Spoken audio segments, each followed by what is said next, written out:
Good evening, race fans, and welcome to our coverage of PCA Sim Racing Series 9. Tonight is Sport Class Event 5, live here on Podium Esports. I'm Rachel Whiteford, and with me in the booth tonight is DJ Clark.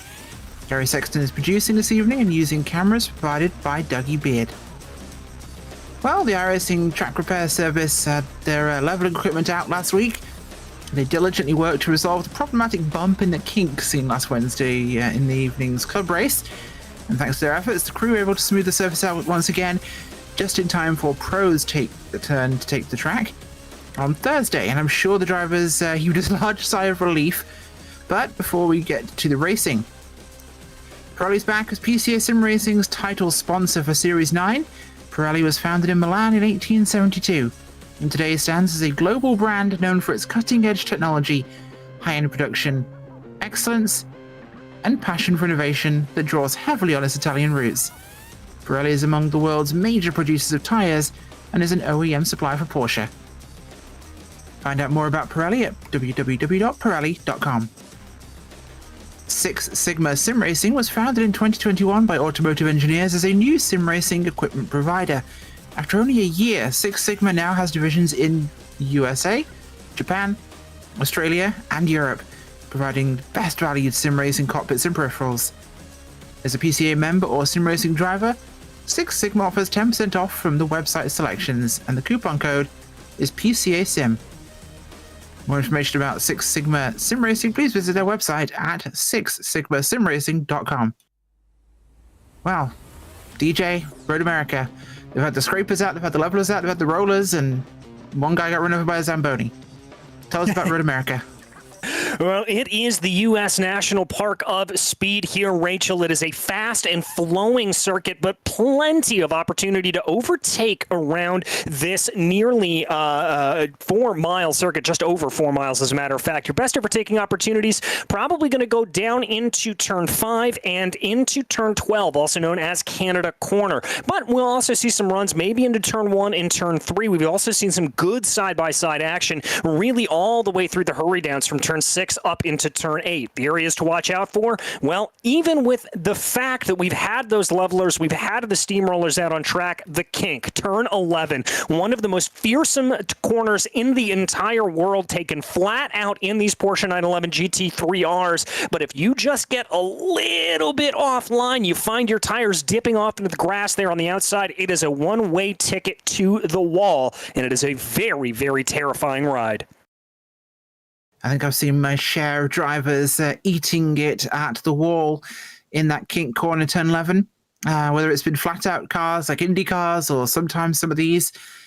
Unfortunately, for some reason, people still think it's a good idea to go too wide through the kink. Said nobody ever. Looking at our championship points there after event 4, wow, what have we got here? James Frasnick on 1,122 from zone 12. Zone number 1's Nick Melagrano on 1,069. Zone 8's Daniel Nix on 1,031. And we have Peter Sigourney on 867. From Zone 1 and Zone 5's Robert Walton with 807 there. Looking at us down on our point standings. Things are pretty tight for the top 3, I'd say, DJ. Yeah, they certainly are. And we're going to have to keep our eyes open on them the entire night. As of right now, Frasnick and Melorano sitting at the top of the qualifying charts in P1 and P2. Daniel Nix back down in P3, so he's going to have a little bit of work to do to try to work his way up forward. But a very, very close battle up there at the top, and one that I am going to be eagerly anticipating here at Road America. And of course, this is only after round 4 with the drop counted, so they're not entirely representative of who's going to win this. It could change dramatically. However, drivers like Frasnick are going to be hard to beat. In fact, he's looking like he's on pole right now. We're in that qualifying session here. It could be a factor. Yeah, certainly could be a little bit of a factor here right now as we watch that bright pink number 39 working his way out of Bill Mitchell Bend and to the final corner. Takes that just about right, and maybe about a foot more on the other side that he could have carried a little bit more of momentum, but I think he'll be able to handle that pretty well. Let's see if Franznik is going to be able to improve. I'm seeing some personal bests being laid down over the course of the lap. Only about 15 thousandths of a second off of Melorano, but as the checkered flag flies, it's not going to be enough, and Franznik can only do as well as P2. Wow, knocked off the post as we talked about him. Melorano looking like he's going to be the man starting on pole tonight. Now this track, lap 1, what are our expectations, DJ?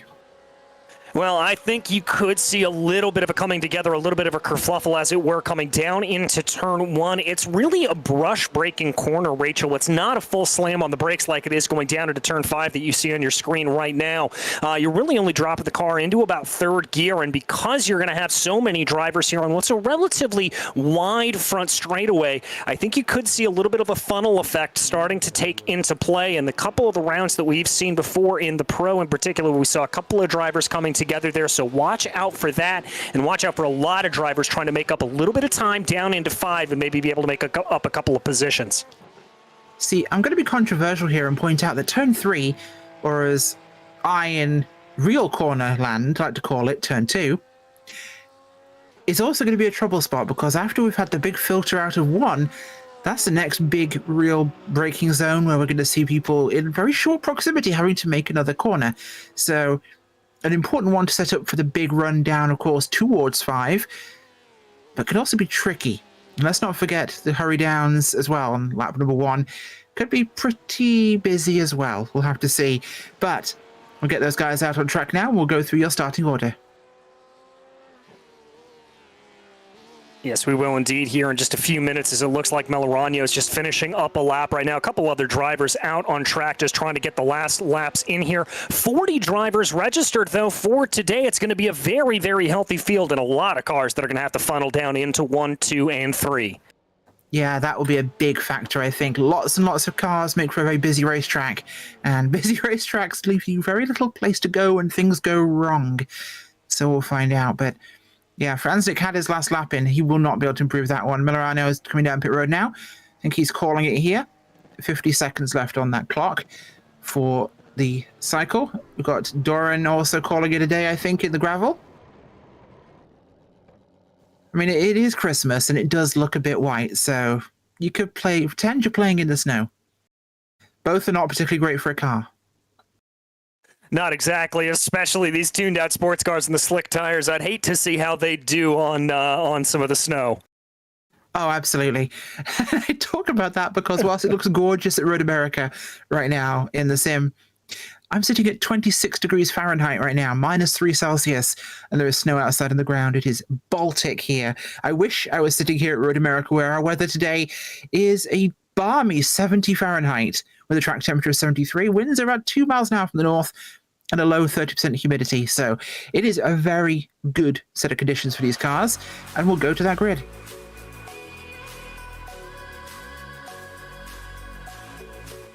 Taking the pole, Nick Melorano. I do apologize for your name pronunciation there. I'm probably destroying it. James Franznik in second. Curtis Krummel in third. Adam Gerling in fourth. Robert Walton in fifth.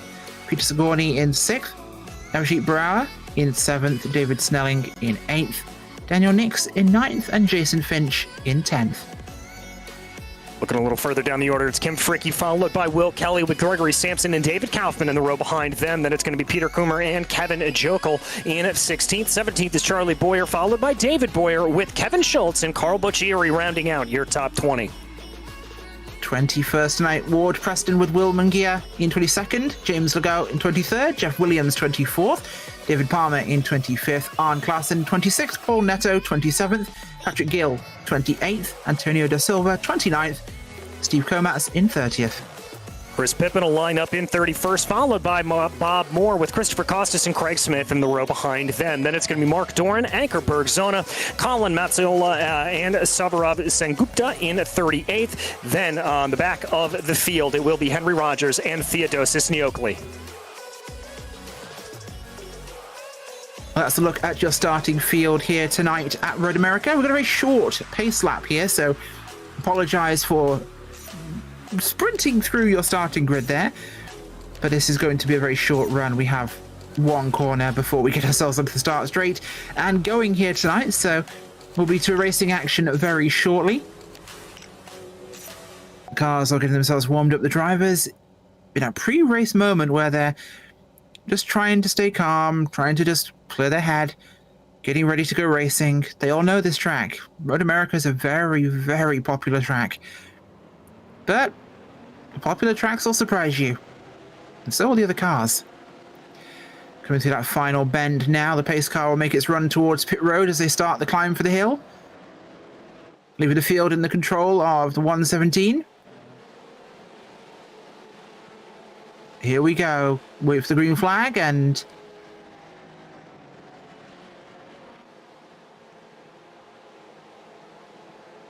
let's go racing. Green flag flies. Big start here. We'll see what happens with this jump. Will Fransnick get a good boost here from second? That's him on the outside. The 39 machine, you can see him there on your right of your screen. Into turn one, inside, well held, but round the outside, he's already looking, and it's not going to be enough. In fact, third place, Crummell looking to make an attack, but they'll slot into order. Turn one appears to be a clean affair. Down into two and then three. Everyone's making it nice and polite here in the sport class. Little bit of nudging, but nothing more, DJ. No, nothing too bad here, and the big crucial thing here is Nick Millerano out to a good lead, about 0.4 of a second over the course of the field. A little bit of dirt kicked up there in the back. Looks like Fransnick has a little bit of a defensive line as he's worried about Curtis Crummell coming up behind him there. A little bit of 2x2 coming down through the field. That's Abhijit Baru and David Snelling getting off. Drivers off in the back, down into 5, though. We do. Oh, it's a parking lot in 5. My gosh. We'll find out what happened here in just a second, but this one was a stonker. I believe we have the 66 heavily involved there. That's Kim Frick. But I believe Kim Fricky might have been in the middle of that one. Contact with the 33 by Fricky. In fact, yeah, this is what causes it. We'll get a replay for you here. But Kim Fricky into the back of the 33, and the mess just begins from there. Oh, DJ, that's a bad place to have it happen, and the field, just absolute parking lot. Yeah, exactly. As now they come down through the kink for the first time. But yeah, it looks like there that Fricky, Sengupta, Smith, Schultz, and Neokley all involved in that. I think we've got a couple of cars off in the kink. Even with the repaving, we've got a track blockage. Oh, again, yep, tracks blocked again. That is further north on the field, though. And I believe it starts around the 17 of Finch. It might have done. No, in fact, it's ahead of him. It involves the 991 of Barua and the 32 and 13. Unfortunate for 13 caught now on Nix, Snelling and Barua. And it's a solo incident. It's a solo incident that caused this. Barua just lost it in the kink, and it ends up causing Kinkageddon. Yeah, he really does. Rachel, looking at that replay, I think what happened was Avicii may have just come in there, clipped the curb on the inside ever so slightly, and that upset the weight transfer of the car. And we've talked about it before in these Porsche 911 GT3Rs. If the rear end of the car starts to break away because they are rear engine, rear wheel drive, there's so much weight over those rear tires that back end can just kind of snap away on you, and there's no catching it when that happens. And that's exactly what happened to Avicii. That turned the car around through the kink. He tried to catch it, but at that point there was really no going back, and he just had to hold on for dear life, and obviously the rest of the field sort of plowing into him there, unfortunately. Yeah, poor place for it to happen. It's one of those corners you have to commit to full, and it's slightly blind when you're talking about the distance where he was now sideways. Drivers are coming out of that corner at full speed. No real chance to avoid him. One of those racing moments, unfortunately. Looking towards the lead, looking back from Millerano. Is it Millerano, DJ? Millerano. Millerano. There we go. That's how we go for it. Millerano looking back there towards the car of Fransnick. Crummell behind him. And it's Gerling, Sigourney, Walton, and Fitch. Coming through on lap number 2 here, through the kink again. Now, maybe drivers being a little bit overly cautious with that corner, perhaps. Could be causing some of this, but it's only been one so far. Could be a one-off. But the corner, you do have to remember, is very vicious in there. Yeah, it really is. When I had the chance to be able to go back and actually be able to be here at Road America, I can tell you that whether you're in the sim or in real life, I saw my fair share of cars having problems there as well. But as we continue to watch Melorano and Franznik up at the front of this field, remember, these are the top two in the championship, just inverted. Franznik leads Melorano in the points here, and so he's going to want to try to run away a little bit. But Franznik doing a great job of just keeping that car behind Melorano, trying to put some pressure, and now we've got an added wrinkle to this. Boyer, Niokli, Barua, Neto, all of them coming out of the pits, having gotten their spare car. They're going to find themselves right in the midst of the leaders. Yeah, certainly do, which is going to make a bit of a challenging block to get past there, but they make it just fine. Franznik with a good run here. And that's going to definitely cause an issue with that lap car in the way slightly here. If I'm perhaps Franznik, I might have dropped back in behind him to try and get some of that tow, because you'll see Melorano, maybe I thought he was going to tuck it in front of that lap car there and just break the draft with, Franznik up the inside. Good run through the corner. This will give him the inside for turn 6. Great onboard view there. Can Melorano hold it on the outside? He won't. He loses this place to our new leader, James Franznik. And that was a very, very gutsy display of overtaking there, Rachel. That's a hard corner to go too wide in. As we take a look farther back in the field, I believe that's somebody who had a little bit of a slowdown penalty there, as it looked like they had to get out of the way and let some cars on through. So clearly trying to regain the speed. I believe that could be the number 19 machine that had to serve that penalty. So very, very unfortunate there for them, as they're going to drop down through the order here at this point. And that is going to be Niokli. Excuse me, that's actually not a slowdown penalty. That was just being a good sport and getting out of the way for some of those drivers that are on the lead lap. Yeah, that's the sporting thing to do, of course. In iRacing, the blue flag is not a move over. It is a courtesy warning that a car who is faster at a lap up is coming up behind you.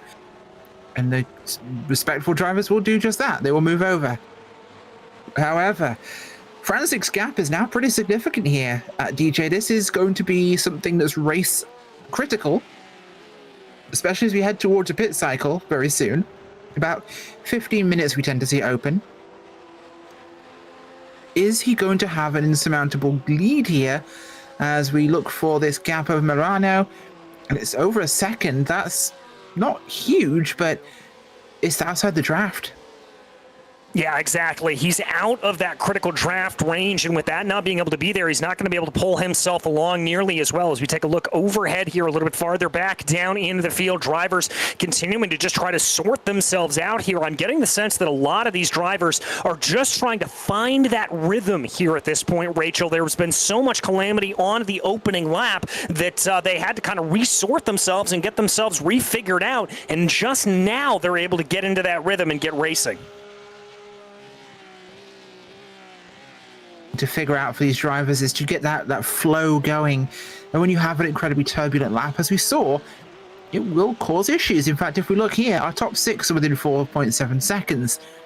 Behind them, it's a 10-second gap to Jason Finch, who is in the 7th place. That is a pretty whopping huge gap, and then it just trails down from there, as we've had these groups that have been slowed down by the various incidents. Of course, we saw that second one at the kink. That was inside the top 10. So we've greatly separated the field here, which will lead to some pack racing. Now, we do have a notification here that Theodosis Neosili, black flagged incident at 2 minutes 50. That'll be our lap 1 incident, I believe, unless there was another one. But we have one driver picking up one there. That's a 19. So he's going to be going in for that. And as we look forwards, the race is still ongoing. That's Sigourney there. Behind him, we have Gerling and Walton. 39 there, that's your leader, Franznik. The gap seems to have come down slightly, but Road America is such a draft track, DJ. It plays such a huge factor. Yeah, it really and truly does. And I can guarantee you Melorano here is absolutely hustling that car as much as he can, setting the fastest lap of the race in the progress in doing so. We're also hearing news that Theozosis Neokli is not going to be able to serve that black flag because he unfortunately retired here from this race. But back to Melorano, the gap flirting around that 1 second mark. Now, right here on the long run through the Moraine sweep, he is about a second back. He's going to be getting a whiff of that draft as the gap starts to come down under 1 second. But the flip side of that is Franznik may be able to get a little bit of the draft here off of Avijit Barua, the car right in front of him, who is a lap down. Yeah, that's exactly it. Doesn't matter what lap a car is on, you can still draft it, and that will play into this. You do tend to notice when you have 2 cars only, car number 2 will draft up to 1. When you have 3 cars, though, no one really drafts up to anybody because the leader is pulling the 2nd place, who's pulling the 3rd place.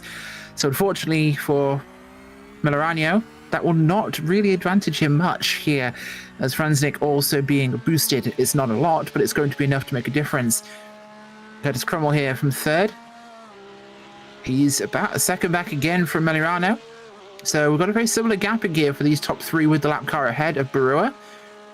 Then it's going to be about 3 seconds adrift for Peter Sigourney. Barua has picked up a black flag for his incident as well. And Boyer picked up a black flag for an incident just shortly after. That is unfortunate for those guys, but it's been busy so far for race control here in the sport class, keeping the racing clean. And I will say, many cases, whilst these are being issued as black flags, they did cause an incident, but they weren't malicious or perhaps intentional. That's not what this is about. It's just about making sure that if you cause something to somebody else, it is a fair system.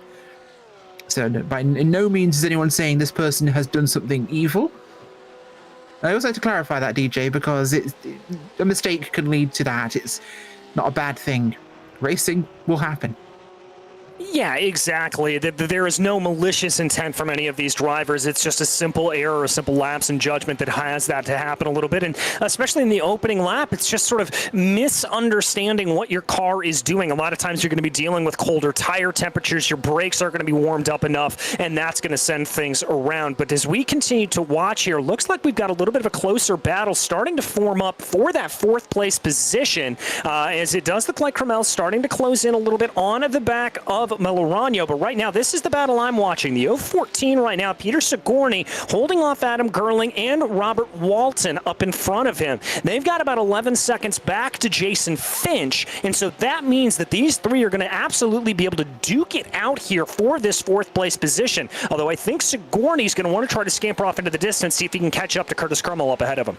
I think he'd love to. I'm not sure whether he will. It's going to be a difficult challenge to make up that time, but we'll see what he can manage. And just to touch back on that previous conversation, I think this is one of the few series where I've never seen a malicious incident.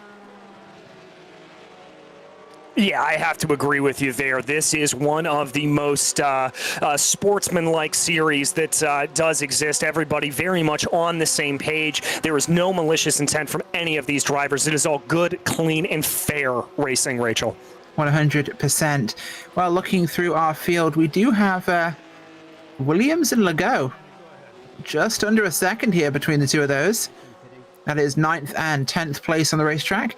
There's Boccieri in 11th place. He's catching up behind them. He's just adrift of that group. Maybe you're at 2 seconds looking at the on-track position. We've got his camera here. Calm, cool, and collected. The triple screen setup there for Boccieri. I believe he moved up. Oh, wow. Speaking of calm, cool, collected, to then this, we have Will Kelly, who is not calm, cool, and collected. Will Kelly is going for it, apparently. Love seeing the onboard differences here. Oh, wow. Gonna replay what happened there that caused him to be going so crazy on the sim rig. Oh, that's why he got crazy. I'd get crazy too. Oh my gosh. Yeah, I believe that was Colin Mazzola up in front of him that got it wrong going through the kink, just as we saw on that opening lap incident. And Kelly, you can see they're taking a big breath as he comes through. He is going to have to kind of calm himself down a little bit, I think, after that big coming together. Pity we can't get a replay of the driver cam of that one, because I got to give it to our producer tonight, Gary Sexton. There is an art to a cut in any kind of production. And cutting to a driver's onboard cam as they are absolutely having a moment, I will say diplomatically, trying to avoid something that has jumped out in front of them, like the most premier jump scare of any horror game. It's seeing a car appear out of nowhere spinning across the track towards you, and I believe the sound usually most drivers make is something akin to an eek or some kind. But that was a perfect moment to catch his camera, I've got to say. Loved seeing that. He's currently there with Chris Pippin just ahead of him. And I think Will Kelly will be hoping he'll be pipping past him real quick. Yeah, indeed he will. That's bad. I approved of it. I liked it. I was trying to make some sort of Steven Schwartz Corner of the Sky reference, but you beat me to it, so I'll let you go with that one. Franznik has possibly lost the lead here to Melorania.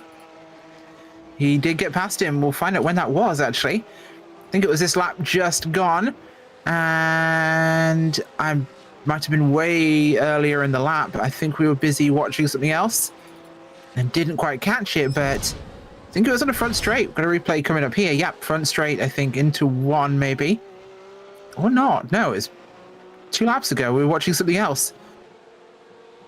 Yeah, well, this is coming down into turn 7, down through the hurry downs right now. He's going to get here down into turn 8, and this is going to be a little bit of a tricky corner. Just a little bit of understeer there that he picked up, Rachel, and that spat the 39 out to the outside, and Franznik is now going to have to gain it all back up. Now, that's a lap car. That's Kim Fricke there that he was able to get out in front of, but he now finds himself about a second and a half behind Curtis Crummell and Nick Melorano, so he's going to have to really be wheeling that number 39 to try to get himself back up forward. Now, I will say he was about a 1/10 of a second faster there through Sector 1, and it looks like he was able to gain about the same coming through Sector 2. So he's clearly got the speed to be able to close down, but he's going to have to really buckle down and not make a single more mistake here as this race continues to move on.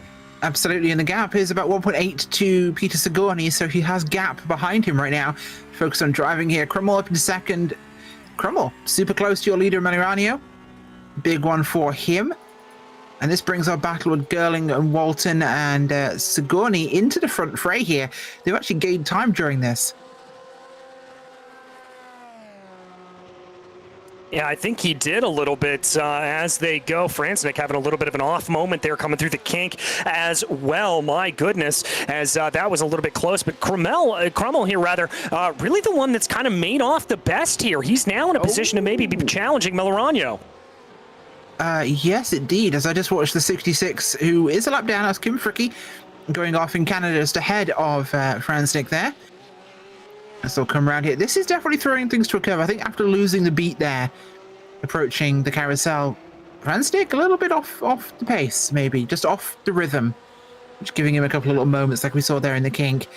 Unfortunate for him, but these things will happen in racing. Time to pick yourself up. Would you, DJ, as we're approaching 19 minutes in here, would you say my pit window's open now? I've lost my little bit of moment here. Let's get in pit road. Let's get clean air and let's go for this. Yeah, I think it's going to be a little bit of a mixture here on where you want to do it. The majority of people that I've seen up to this point in the previous 2 classes, Rachel, have come down into pit lane around the halfway point. And I think part of the reason why these drivers are waiting a little bit longer to come in is this is a very thirsty track. You use a lot of fuel when you're driving around here. And as a driver, you want to make sure you get over that halfway point, get to the end of the race to make sure you're able to get to the end of the race. And so coming in early, that's going to put you into a little bit of a danger zone. So we may see drivers holding out here for another 13 minutes or so, but I guarantee you once we hit that halfway mark, that is when we are going to see a lot of drivers working their way on in. Does make sense. Road America, a lot of open throttle time here, a lot of big straights, which mean you can't really save fuel on a straight. You have a track with lots and lots of corners, you can really save a lot. But where it's open throttle and go, it's very hard. It's like trying to fuel save at Daytona in a stock car. It's not entirely practical outside of drafting. But as we come through here, Melirano leading the way. Krummel second, Transnick still third after dropping some time. Now 3.9 adrift of your leader. Firmly outside the draft and with no one behind him to help, but Peter Sigourney behind, who is just under a second aft with Adam Gerling. Yeah, here we go. Sigourney trying to pull in on the back of Franznik with those two mistakes that we saw a couple of laps ago. Sigourney running some pretty good lap times here at this point. Also hearing that Daniel Nix has retired, Neto has retired, and David Palmer has been issued a black flag for an incident at about minute 8 of the race. So the race stewards here very, very busy early on. They certainly seem to be. They always are, though, and they're always fantastic when it comes to handling their racing incidents. They get it done efficiently and quickly. Even if we have a contentious finish based on an incident, they will tell us before we even get to the results. These guys are always on top of their game. If you're looking for great race stewarding, this is definitely the place. Also, if you like Porsches, very important, I think. On board here with Gerling as the 5th place runner right now, behind Peter Sigourney. Can't help think about aliens whenever I say his name. Some people's names in this series and just drivers in general, I just want to make comments about certain other things it's related to, like I want to talk about the Schwartz. May the Schwartz be with you. There.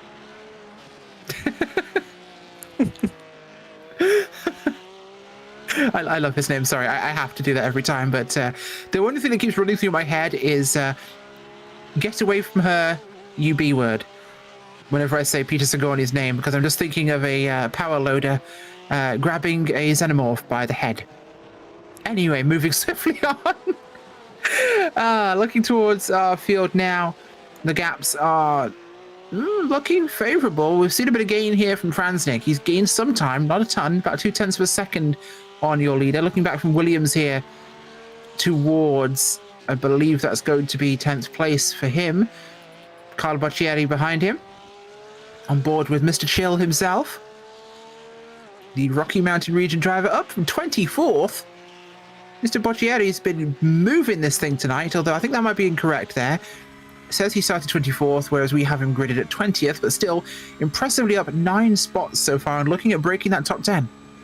Yeah, he's going to be pushing here a little bit to try to get into that top 10 at this point. He's about 0.7 of a second behind Jeff Williams, so he's going to be in that all-important draft range. But the other thing we haven't talked about when you get that close to another driver, Rachel, is the fact that you're going to be picking up a substantial amount of aero wash. That means that the car in front of you is pushing all of that clean air out of the way, and it's creating turbulent air in its wake. Now, these cars are designed to cut through the air with perfectly clean air all around you, and so they're not going to have as much downforce pushing down on the car. Now, through some of the slower sections of the track, like the hurry downs, that's not going to be as much of a problem, but going into turn 1 and through the carousel, through the kink, that's going to be a lot harder to do, and that's going to make catching up to the driver in front of you a little bit more difficult. Yeah, we always talk about the benefits of being close to another car in terms of the draft on a track like this, but we do rarely mention how much it actually hurts you in a corner. The aero push is difficult. You're not getting the clean air of the surfaces. So as we look here, Krummel, he's holding on very well here, actually. I thought he was a 3rd place runner in tonight's race, but he's been closer than Franznik has been most of this thing. Under half a second between himself and our leader. And performing very well. He's been matching him lap for lap here. So far, Krummel's fastest lap in this race. This lap, a 2:05.2, which when we compare that to Melirano, a 2:05.5. So he's running faster than your leader, which, considering he's drafting him, is expected. Yeah, it certainly is, as drivers continue to circulate their way around here. Melirano leading Krummel leading Franznik. Franznik's been able to cut that gap down a little bit. Looking at his lap times, he's been able to bring it down here, that gap now about 1.5 seconds. And it looks like he's been pretty speedy on this lap in particular, able to gain almost an entire second on to Krummel up ahead of him. So this could be a little bit of a 3-way race before things are said and done. And look at that time, Rachel. We're only about 6 minutes away from the halfway point in that race where I predicted we're going to start seeing drivers coming into pit lane. Yeah, finding that groove again will tend to see the speed come back to you, and he is fast. He's our points leader for a reason. sort of see what James Franznik can do with this event. 6 minutes from halfway. Wow, this one has flown by, hasn't it? As we look down on this gorgeous track. A joy to drive, actually. I will say, there are many racetracks that are fun to race but horrible to drive. And there are some tracks that are great to drive and great to race. And I'd say Road America's up there with Watkins Glen as two of my favorite drive and race tracks. Very, very much so, and it's a really it is part of the natural elevation that is built into the track, very similar to Watkins Glen, as well as the heavy braking zones that you bring around here. It's just, it has a wonderful rhythm and flow to it, broken up with high speed corners, low speed corners. It's just a treat and a half, and it's one of the most scenic areas in the entire country. Really, really gorgeous, and you go there, Rachel, and you just get that sense of history and you get that feeling of speed just looking at the track. You know, it's one of those places, I think, in America, in terms of racetracks, that I really want to go and see, just because it's such a beautiful place. This, and again, Watkins Glen, two tracks that have that vibrance, that real excitement, but I think Road America trumps Watkins in one regard. Watkins feels very sterilized, very racetrack. You've got so much runoff that's asphalt now. The NASCAR layout has taken so much precedent over the sports car layouts that run there. Road America has stayed very pure. There's grass runoff, there's gravel. It's one of those tracks that really has that very much a VIR feel to it. It's long, it's green, it's twisting, it's difficult, and it'll punish you. And I really think that while safety, of course, vital in motor racing, you got to have a punishment for going off. And if every bit of runoff is concrete, there ain't no punishment.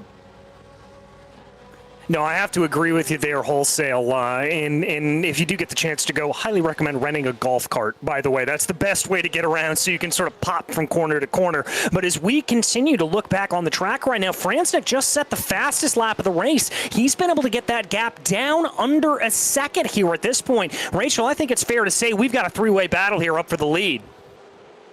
He's absolutely charging, yes. Franznik on his way now. It's about a second between Melorano, Krummel, and now Franznik. Here we go. Those three guys are going to be dueling very, very soon. I think someone wants his spot back.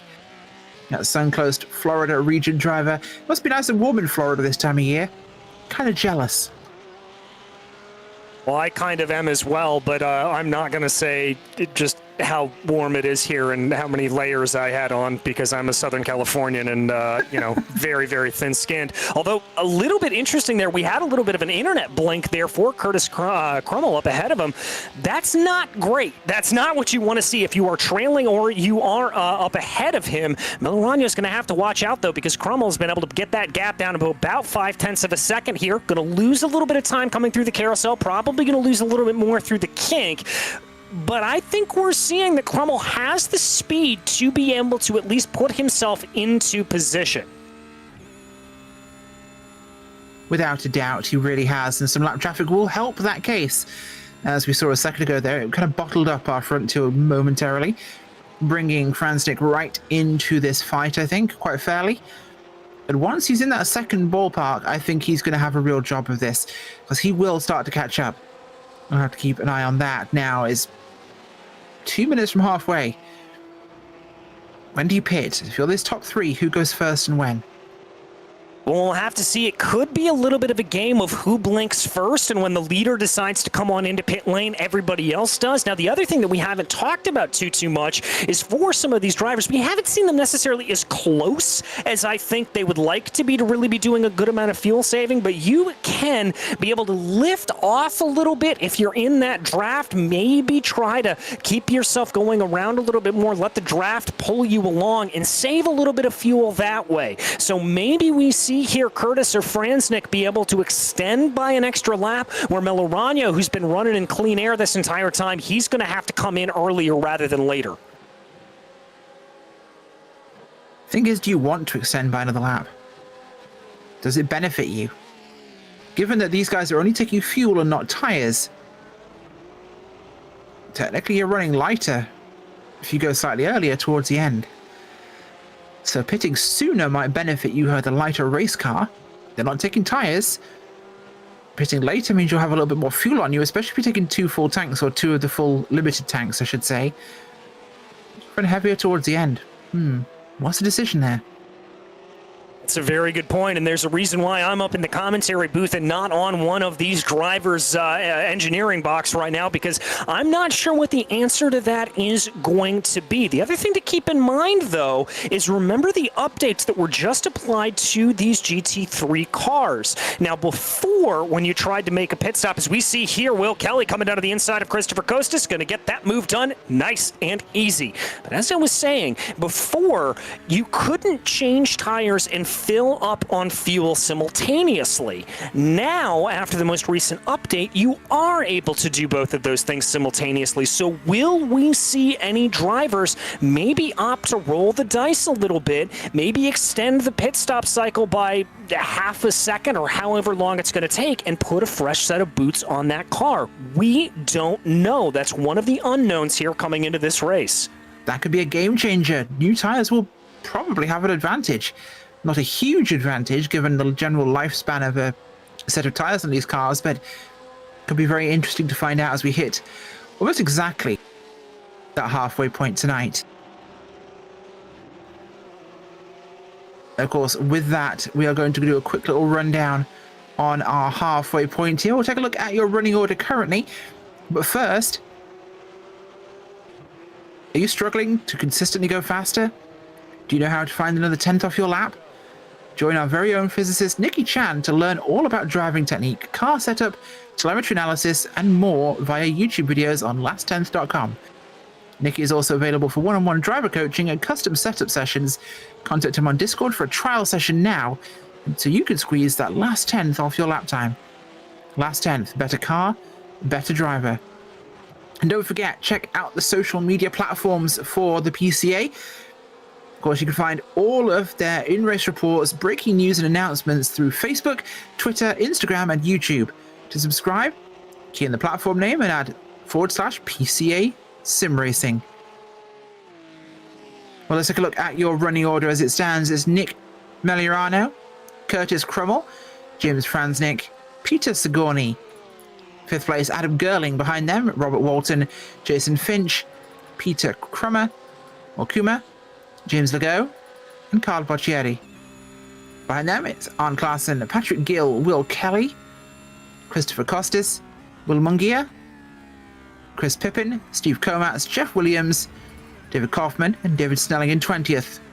You'll see the rest of those scrolling past on your screen here, but I gotta say, the sun's starting to get a little low on the old angle here, DJ. This could make things interesting in terms of people's perhaps braking zones and sun in their eyes. Could see quite an interesting race developing. It's gotten a lot duller suddenly. Yeah, it certainly has. And what's going to happen with that is a couple of things. Number one, these drivers are going to have to deal with just a little bit of that changing brake line as we've got drivers coming on into the pit. Curtis Crummell coming down pit lane, the first of your leaders. Wow, 2nd place there, making the jump. Interesting call. Will we see either of the 2 front guys react to this? I don't know. But so far, I'm not... Okay, we're seeing Crummell come down pit road as well. No, that was Crummell. Sorry, I do apologize. I was scrolling down the list looking at who's pitting. I was like, oh, he's further back than the top 3. This must be a different driver as my brain does not engage at 3 in the morning. But so far, he's our only pitter. A bold choice, or... I think he just took tires. I think I saw that car up a second ago. Yep, he is up on the jacks. All right, so there, our theory proving true. He is taking tires. We're going to have to see if the rest of the field decides to do likewise. We'll have to keep an eye on Melorano and Franznick in particular. This could be big, and it looked as though he was actually taking fuel for longer than he took tires. Will tires become an automatic decision given that? I have to if think it takes they longer, will. I would. Yeah. It can't cost you anything if it's a freebie. So I think we might see that, which means we might see drivers saving a little bit less. Obviously, it's become very second nature for these guys to be taking fuel only, and even in endurance racing, double and triple stinting tires. GT drivers get very used to using them more sparingly. But with the ability here to change for free, this is a big difference. Yeah, it's an absolute game changer here for these drivers, I have to say.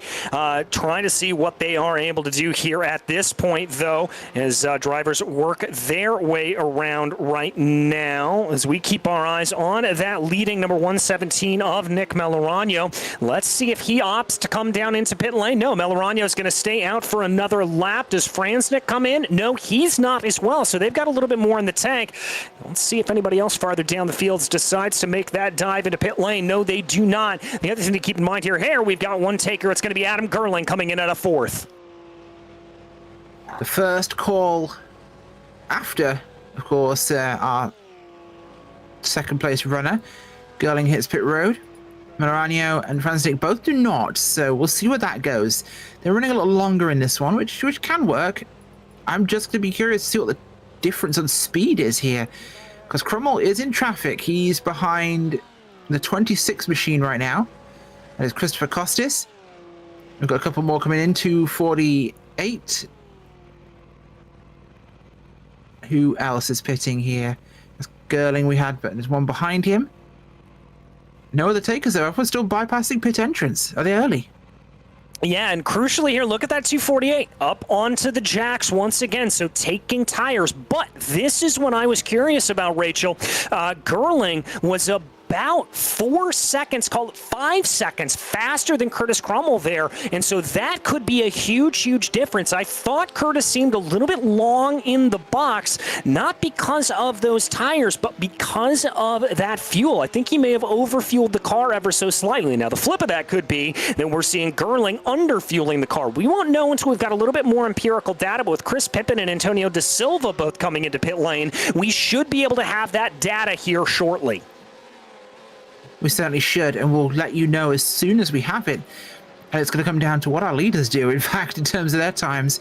DJ, you'll be keeping a check on what that's going to be doing for us, but I think it could be an interesting experiment. We're learning something new since this update of how these races are going to go. It will affect the race strategy and when people are going to make these moves. Of course, this is everyone testing the water here. They're not sure themselves. Melorano still not going for it. Franznik 2 seconds adrift from him, still not going for either.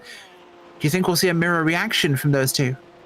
Yeah, I think we will. I think they're going to try to run it as long as they can, as here comes Peter Sigourney and Robert Walton both down into pit lane. Franznik, by the way, setting the fastest lap of the race last time out. We have had a couple of more drivers coming down into the pits, and we're seeing pit stop times vary between about, I would say, 19 seconds and about 22 seconds. So that 3-second window seems to be about where most drivers are coming in. Crucially, Krummel is outside of that window at a 23.4. So I think he was long in the box. We'll get a little bit of better information here with Sigourney, Walton, and Finch as they all come into rest in the stalls right now. Absolutely will. Robert Walton there. We'll see what he gets from the Maverick region. Started in 5th place. Running really well so far. Sigourney as well. That Northeast region driver there. Both those two running together. They're currently scored 3rd and 4th. And back out again. It seems like tires are definitely a freebie. That is something we're learning now. Yeah, they certainly are. And looking at those times, by the way, Sigourney at 19.8, Walton 20 seconds flat, Gerling 18.9. So I think that is a little bit of a long stop there for Krummel. It looks like he's able to get out ahead of all of the drivers in front of him, but I think he may lose a little bit of positioning and time here to Melorano and Franznik. That's not going to work out well for him. That was a long stop for the number 41. It certainly was. That will hurt, but... Whew. How do you play this? Of course, this is going to be our first real test race, shall we say. This is the learning environment where people work out what to do going forwards. Because there's no textbook for this. The whole game plan's changed. Now we have tires as an option. How do you race knowing that? And we're seeing that you can over and underfuel the car. It's going to be a decision now of where that ballpark is. Do you take more fuel just because it's going to take that much for the tires? As in comes Melorano and Franznik. All right, you called that one right, Rachel. They're both coming in together, so now we're going to see how they come out in relation here to Curtis as they work their way down pit lane right now, getting down onto the binders. This is a very, very long, very, very slow pit lane. It is interminably long when you're coming down it. It's very frustrating, frankly, because you just want to get back out and get going, but you're not really able to do so. But here they go, trying to see here as they come to rest in the stalls. And yep, they're both going up onto the jacks. They're taking tires as well. That appears to be the strategy to take here. Does indeed. Tires are a thing. We'll see when they drop down how long it is till they leave that box. We'll see who's taking what fuel here. Oh, longer on the fuel. Ooh, are we seeing Francis make the move? He does. Oh, passes him on pit road. Transit took slightly less fuel perhaps here by the looks of things, and he just beat him out big style.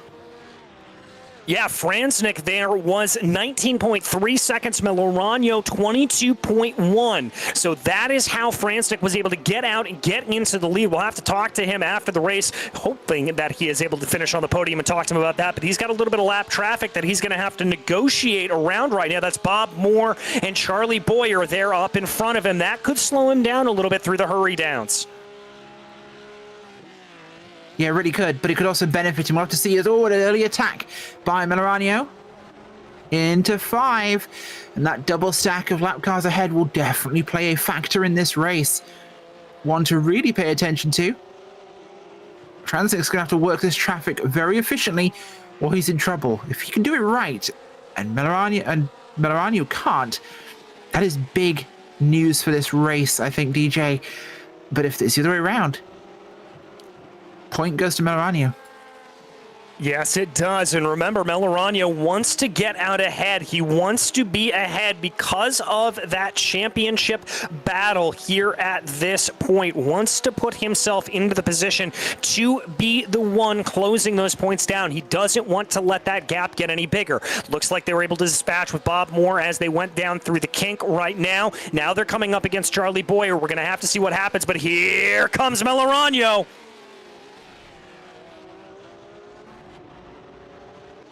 Interesting attempt, but not successful there in Canada. A couple more of those. He's showing he's more desperate to get through than anything else, I think. We can't obviously say that yet, but if we see him constantly making moves he's not going to make, it's not a winning strategy, perhaps. No, certainly not. He needs to take what we like to call high percentage moves. That's moves that you know they're going to work out, not ones where you're going to put your car into a little bit of trouble areas. So right now, Melorano getting a nice heaping at the draft. He's going to have a look down to the inside of turn 1. That wasn't a full-throated look. I think that was him just trying to scare Franznik off the line a little bit. Yeah, but if you make a move too many times, he's going to know you're not going to go for it. So, intimidation can work in multiple ways, and constantly making looks is not necessarily going to be it because they're going to start to expect it, which doesn't benefit you in the slightest. Now, if you keep doing it to the point where they stop defending and think you constantly move but don't look, another story, but that's a long game as whoa, wide and cooks it. Oh, big mistake by Nick Melorano. Yeah, big mistake. Just cooked and went so deep. Yeah, that was not a good way of doing things right there. As there you can see coming back around right now is here it is coming down into the corner. Just overcooked it. Simple as that. Went a little bit too wide and brought too much speed down into the corner, Rachel. Yeah, unfortunate. It can happen. Shows perhaps those earlier moves were not psych outs. They were desperation moves, perhaps. He knows he and Franznik are very equal in speed and wanted and had to get past. Yeah, he wanted to get by, but you called it. You said he was going to be a little bit too aggressive, a little bit too overeager, and that's exactly what came back to bite him. Now he's got to try to work that gap back down from a full second, back down under, and try to get back around James Franznik there. Absolutely, and we'll see what he can pull as this time goes forwards. But so far, Franznik back in control of this race again. After 2 incidents that cost him the lead and all the way back to 4 seconds adrift from your lead, he now takes the pole position at the moment with 17 minutes left on our books tonight. Road America, the lights are coming on in these cars. It's getting darker and darker here. And this place doesn't have lights, so I hope it doesn't go fully dark in the next 17 minutes. Otherwise, it's going to get really awkward. Yeah, it's going to get a little bit awkward. We're not going to be able to see a whole heck of a lot here as they continue to go. But for these drivers, it's going to cause a little bit of a problem because their braking markers are going to move from here and there. But, oh, man, look at this. That's Charlie Boyer losing a little bit of time here, or rather forcing Franznik to lose a little bit of time. That gap is now down under 0.5 of a second after that checkup. Yeah, that will cost him a lot here, but is it going to be enough to make a difference, though? He's gained a lot of time back, but another big diving move, but this time he holds it in. Will he look for the undercut? Not going to be close enough to make that happen. Battling out for the lead here of the sport class. And we continue to work their way through here. Melorano been gifted back into that position here at this point, courtesy of all of that slowdown that we had up in front of him with Charlie Boyer. Now they're clear of it, although they are about 3 seconds behind Kevin Schultz right now, so they could have a little bit more lap traffic that they try to deal with. Yeah, that could definitely play a factor here, but it's going to be a little bit of a way till they get to that point, I think. Still got some good racing room left in this one here. A little bit further back. Separations really occurred here. Cromwell third.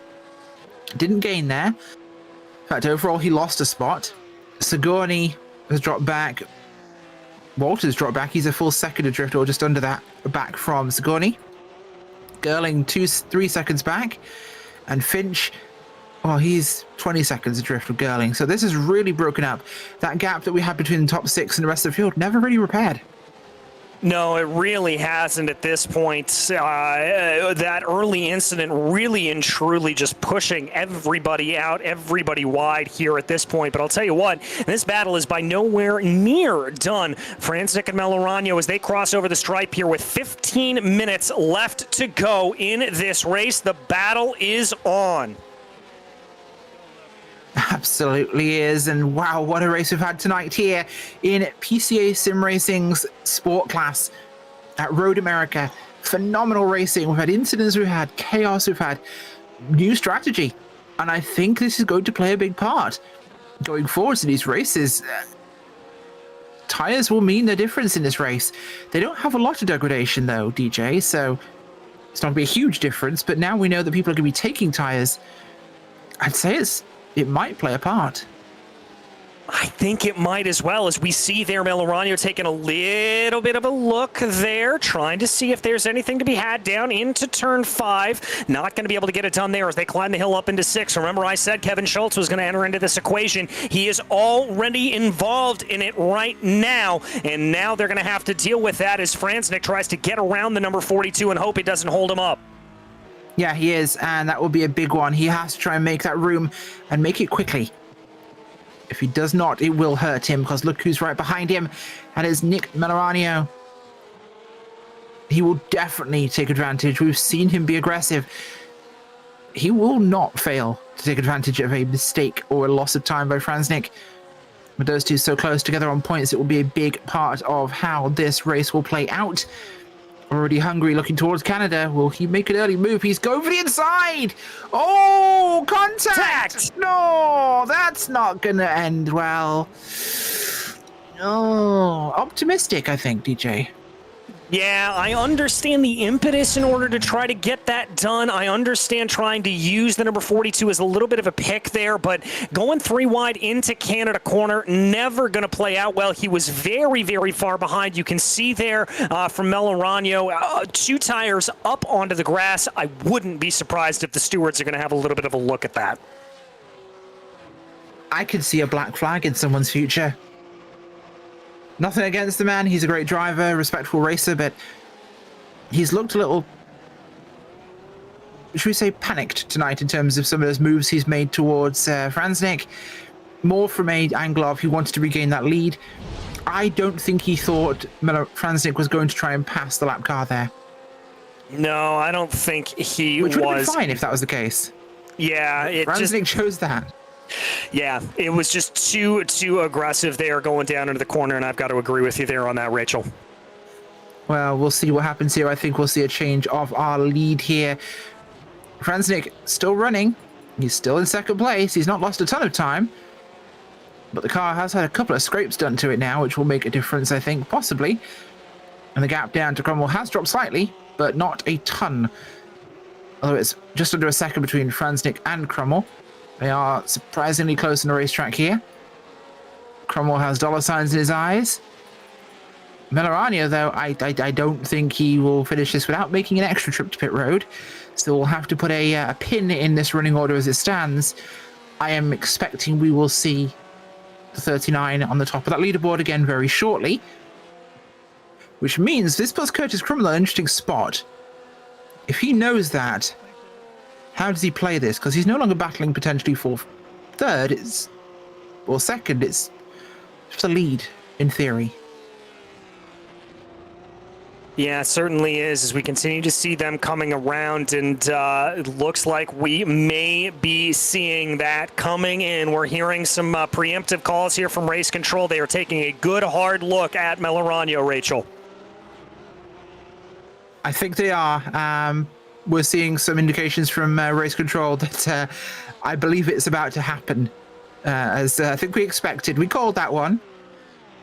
And again, two people making the same decision at the same time. There it is. Nick Melorania, black flag. Yeah. Unfortunately, two drivers made the choice to pass at the same time. 3 wide into Canada corner. Does not, has not, will not work. No, it certainly will not. And so there, unfortunately, that is going to be Melorania having to come down into pit lane. And the crucial part about all of that, Rachel, is remember that championship battle we've been talking about. It is absolutely going to come back to bite him here at this point. He's going to drop down through the order, and he is going to lose all of those positions that he could have had.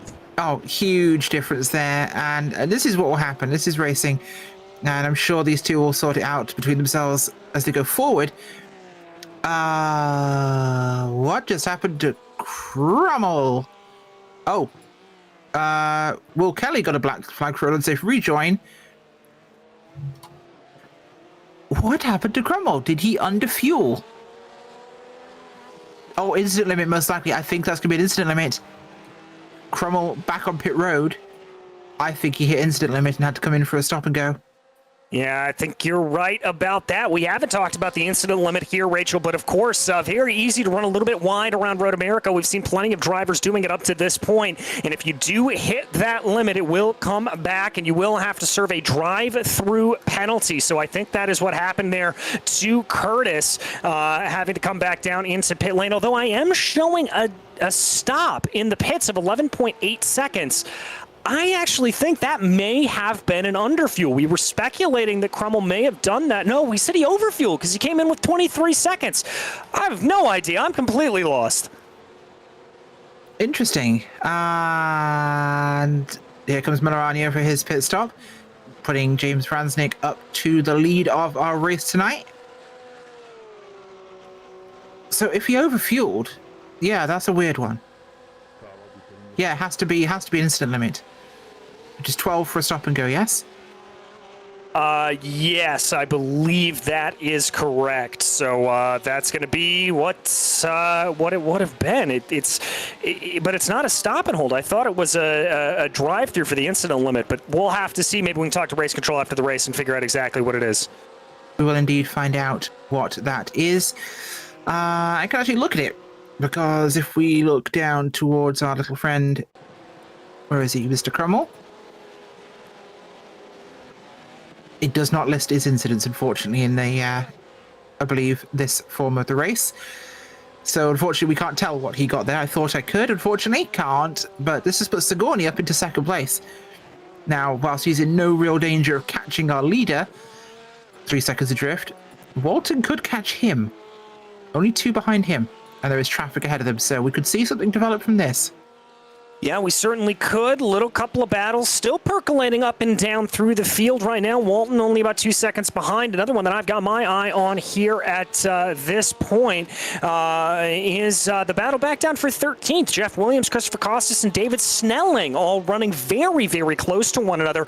Those three drivers under 1 second. So we still got some good battles going on across the field. Yeah, we certainly do, and the race definitely not over yet. 7 minutes left in the books here. And I will say, Jeff Williams, I believe, running right around here. Costas, just past Costas, in fact. Costas looking to get back. What I'm looking at now, in 14th place there between those two. A little bit further up. Who is that? That's the 2 machine. That's Robert Walton. You see him running behind your lead cars there. As Franznik passing a lap car. That's the 486 machine of Mark Doran. Cleanly out of the way, no problems as they head into turn 1.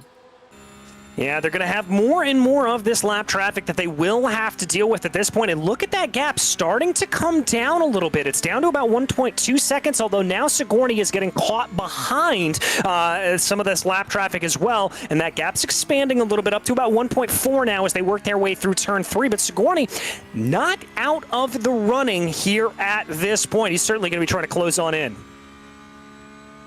Absolutely, absolutely. And we'll see this one because Sigourney smells blood in that water, as you mentioned. It's going to be really close here, so this could be something in the last moments. Just under 6 left on the board, and it's very tight as that lap car will be out of the way, I think. Not the entry he'd want, though. This is going to hurt Sigourney slightly. His entry was crimped there by Doran, but Doran out of the way now, not a problem. You can see the leader. Oh, and Barry's back. Oh, yep, he came back. I thought he just hit the cap and got abducted by race control for a second there, but no, he did not. I think that might be an ability that DJ Lion would love to have, be able to abduct drivers at random. It'd certainly make the race a little bit interesting, I think, if you had that fear lingering over your head the entire time, I have to tell you. Yeah, it really can. Oh, yes. No, it's going to be interesting now coming into these final moments. See what this will do, because 1.3 seconds could be too much. It could be plenty as well. We don't know where this is going to go, as that still gives us plenty of wiggle room for this to be too much to gain. But it could also be lots to go with. He's running a 206.122 last time by for Sigourney, and Franznik running a 207.8 last time, so that's why there was a huge gain, but has been typically running slower than that last lap by Sigourney. So we'll have to see this one. And it's opened up to 1.9 this time by, though, as the last lap's just recorded. A 206.2 for Franznik, and for Sigourney, with obviously the lap traffic crimping him a little bit there. Not counted. Interesting. And that would mean that he had a little bit of an off track at some point over the course of the running there. So that is why that happens there to him. And also crucially here, he's running out of time. As you can see there on the right of your screen, about 3 minutes and 50 seconds left to go in this race. When the drivers crossed over the start-finish line, I believe they got the 3 to go mark there from Barney, the flagman. But we will be able to be sure to tell that when they come back around here on this next lap. We will know for sure by then. Again, lap times here around 2:06, so that should be where about it shakes out to. Yeah, certainly will, and looking forward to seeing that one go. Interesting with our timing remaining 3 minutes here, so we're looking at maybe 2 laps, I think, left with what we're going to have from this. It's getting quite tight.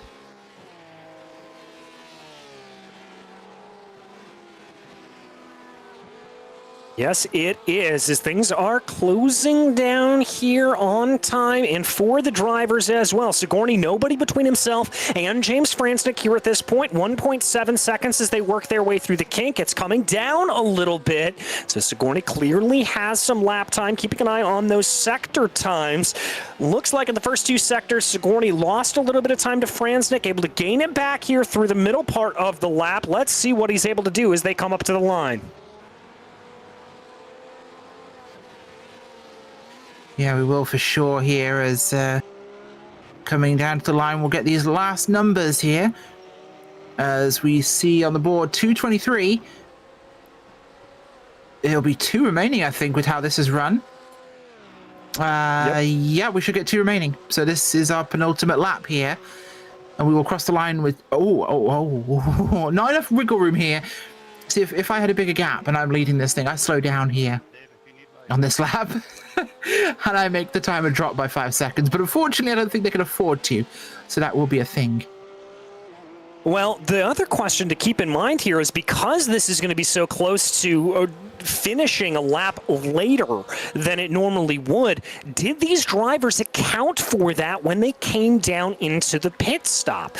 Did they put enough fuel in the car? Franznik was only stationary there for 19.3 seconds. Sigourney about 5 tenths of a second longer down pit lane. Walton is the one in the top 3 who stopped the longest with 20 seconds. Melorano also stopped with 22 seconds. So we'll have to see. Maybe these drivers did underfuel the car a little bit. Maybe Franznik's going to try to levy that a little bit, try to bleed some time here a la Watkins Glen at the 6 hours of the Glen 2 years ago in IMSA, but we'll have to wait and see it. I don't see any sign of Franznik abating on the pace right now, but that fuel could be a concern. Yeah, it really could be, and I think we'll have to see how that does play into this, but I think we should be okay. That's my expectation. Again, that's another reason why you might want to end it a little bit shorter is, like you said, fuel considerations. So we'll see how this plays, but Sigourney would take advantage if he slowed down, and I wouldn't want to try and hold someone like Sigourney behind me for that length of time. So definitely one to work with as we're looking at the last seconds here on the board. 30 seconds in a moment here, so we will definitely see a final lap here. This will be our white flag. This time around, the gap has not closed in for Peter Sigourney, though. Franznik looking strong as long as he keeps it on the black stuff. Yeah, he's going to be fine here. 2 seconds the gap, as you said, and Sigourney been able to put in some good laps to be able to get 3 seconds ahead of Robert Walton. No signs of that pace of betting, and the white flag is indeed in the air from Barney, the flagman, here at this point. So all drivers know they have got one more lap to try to make a pass here. One more time to go for it and see what can happen. It's going to be very tight to get down into these last gritty moments. We'll see if they can hold them apart. I'm pretty confident I think we'll see exactly that. But you never know when it comes to motor racing. To happen on the racetrack. Let's see them go. The gap has broadened. It's 2 seconds. I think maybe he's settling for that second place. Could possibly be. Yeah, I think he probably is here at this point. You probably know if you're in Sigourney's shoes that it's just going to be just a little bit out of touch and that you're going to want to back off a little bit, not push as hard as you normally would and just coast the car around home. Not necessarily coast the car, but just bring the car home here at this point. Absolutely. I think that's a guarantee in this sort of situation. So we'll keep our eyes forward as it goes. I do think there's a point where you accept a position just based on the point standings and what you expect to get out of a race. I think that's important because you have to have a seasoned mentality when it comes to driving. Not everyone does. Everyone sees every race as an individual thing, and I think that could often be a negative. Sigourney, he's running 4th. So he's the first one under 1,000 points. He could really do with a lot. This race will help him considerably, especially over Nick Melorano and Daniel Nix. Could see him actually jumping towards that point. Yeah, I think we could as well, as here he comes down through the final couple of corners. Rachel, James Franznik able to take advantage of others' misfortune here and bring himself up to the front. 1 corner to go. He brings it on, and he's on to the start-finish straightaway. He certainly is, and it will be a very busy race tonight for James Franznik. Coming across the line here, Barney will wave that flag. And it is a win at Road America in round number 5 here of the PCA Sim Racing Season 9's Sport class. Peter Sigourney, well, he got back on the Nostromo and made it home in time for TM medals. 2nd place for him. Robert Walton comes home in 3rd there. Gerling in 4th and Marano in 5th. As these cars still running around the field, no direct races that I can think of. At the moment, everything's seeming relatively separated out down our running order. The rest of your car's going to be bringing it home tonight here.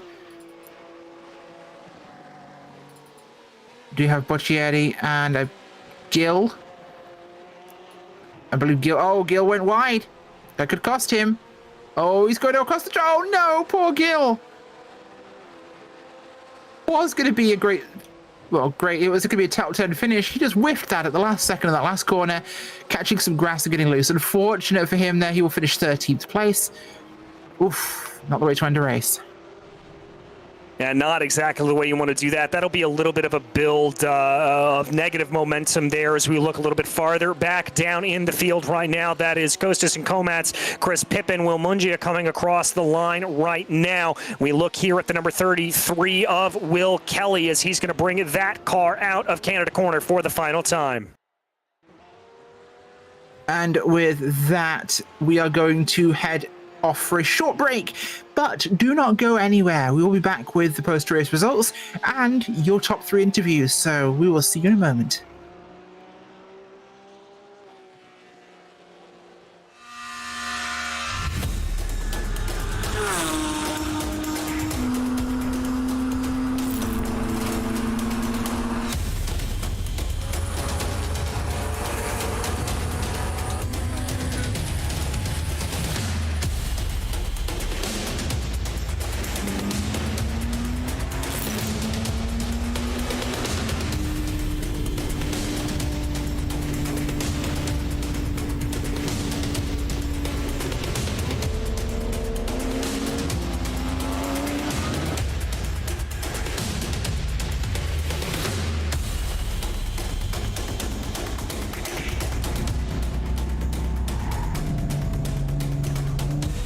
Brake a little earlier if that's going to be the case. He's actually got a nose ahead as they come down into the braking zone. He's going to do it the hard way.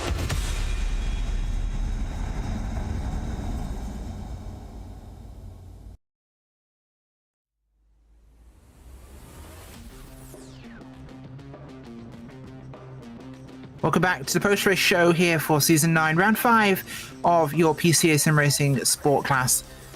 To our post-race results. With a win tonight, James Franznik comes home from round Region 12, with Region 1's Peter Sigourney in second. Robert Walton of Region 5, or Zone 5 I should say, in the 3rd place. 4th is Zone 1's Adam Gerling, and Zone 1's Nick Maranio, after a questionable incident, comes home in 5th. Behind them, it's Zone 1's Peter Kuma, Zone 3's Jason Finch, Zone 3's Curtis Crummell, Zone 4's James Legault, and Zone 4's Carl Boccieri.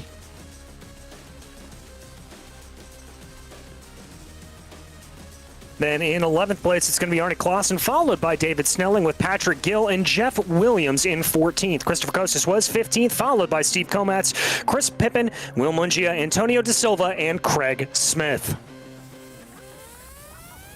In the 21st spot, it's Gregory Sampson with Anker Bergerson, Ward Preston, Will Kelly, last car on the lead lap there, David Kaufman, one lap down with Charlie Boyer, Mark Doran, Bob Moore, Kim Fricke, and Kevin Schultz. 31st was Kevin Jokel, followed by David K. Palmer. And then we get into some of the drivers that had a very rough day out there. Barua, Sengupta, Mazzola, Rogers, Nix, Neto, Boyer, and Neokley, all of whom did not see the checkered flag. Well, that brings us to the final part of tonight's broadcast. That is our post-race interviews. And first up will be James Franznik. James, do you have a copy? Yep, I'm here. That was a very busy race, I think, for you. Oh my God, I pretty much, I think I had to use everything in the toolbox to get through that. I mean, by far, that was the most fun race I've had, I think, at PCA so far. I mean, hopefully it was as fun to watch for you guys. Oh, it was very interesting. You certainly went up and down the order a few times. Now, one thing I'd like to quickly ask is, we postulated a lot about the pit strategy and the tyre call here, but after Cromwell made his first stop, we seem to think that tyres are a freebie now. Is that correct? Not, it depends on the amount of fuel you're taking, but it's concurrent. So you can, some tires are free, but if you went with all 4 tires, you were paying like a 2 or 3 second penalty. So I just went with 3. And it worked. I mean, Nick was so close, that I was like, there's no way I'm taking 4 tires. I mean, he'll be out of the pits before me. So, I mean, that was I had a button for 4 tires and a button for 3 tires.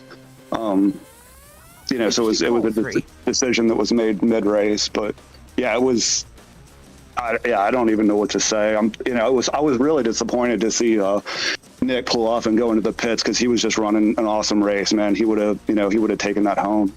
But yeah, it was a great drive from Nick and Peter and Robert. Great P2 and P3, man. But everybody that came out tonight that did this track, I had so many mental errors in practice, and they showed up in the race, and it was just, it was exhausting. But I had such a good time on this race. Well, I believe the pitting there was not his decision at the end of the day. Can you talk to us about what happened there into Canada? Yeah, I mean, there was a back marker coming up on my left, so I went inside, and we just all kind of got jammed up in there. I haven't looked at the replay, and I'm sort of the opinion that I don't really make comments on anything until I go back and look at the replay, because what you see in the car is not always like what happened. Totally agree, and it's very diplomatic of you to phrase it that way. Thank you. Not many drivers would. Anybody like to give a shout out to or thank for this one? Good win today. I mean, Enrico Gregorato was indispensable for this race, man. I just, having him as a spotter, it was just, it was really, really, really good to have him there for this one. But yeah, I mean, I thank you guys in the box and the sponsors, Pirelli and Six Sigma, and again, man, all the drivers that came out tonight, man. If you drove on this track in the race, man, you all did an awesome job, because it was hard. I would certainly agree. From the looks of things up here, at least it looked pretty difficult. Thank you for joining us, James Francis, coming home today with the win. Thanks. Well, next up, we've got Peter Zagoni standing by with DJ Clark. We do indeed here, as Peter Sigourney up 4 positions on the day to be able to finish here on the podium. You've got to be feeling pretty good about that. Yeah, absolutely. It was a little argy-bargy there on the first lap, and I made up a couple of spots. And then my tendency is to sort of let the race come to me. I don't necessarily have the ultimate pace that some of the guys in front of me have, but generally it seems to work pretty well just to kind of let the race come to me. And unfortunately for the guys in front, they had some problems, so James and I ended up near the front there. Well, talk to me a little bit about the pit stop strategy. Rachel was talking a little bit earlier with our race winner about sort of the decision being made on the fly. Now that you can take those tires simultaneously, did you have a prescribed strategy coming in, or did you kind of make some changes on the fly coming into pit lane? No, I was totally on the fly. I didn't want to push it too much in terms of stretching the fuel too far because of the long lap, but no, it seemed like a good time. I had Robert behind me, and timing seemed pretty good with the gaps that I could kind of make out in front of me and behind me, so I went for it. Well, you went for it, and you did a great job with it, walking away with the podium. Now, I've got to ask you, we head to the Red Bull Ring next time out. Well, one sort of temple of speed to another. How do you think that's going to go? It'll be my first time there, so I'm curious. I mean, I've studied the track a little bit, but certainly get out and do some testing there and hope for the best. Well, I certainly wish you all the best in the world there, my friend. But anybody you'd like to thank for this run here tonight?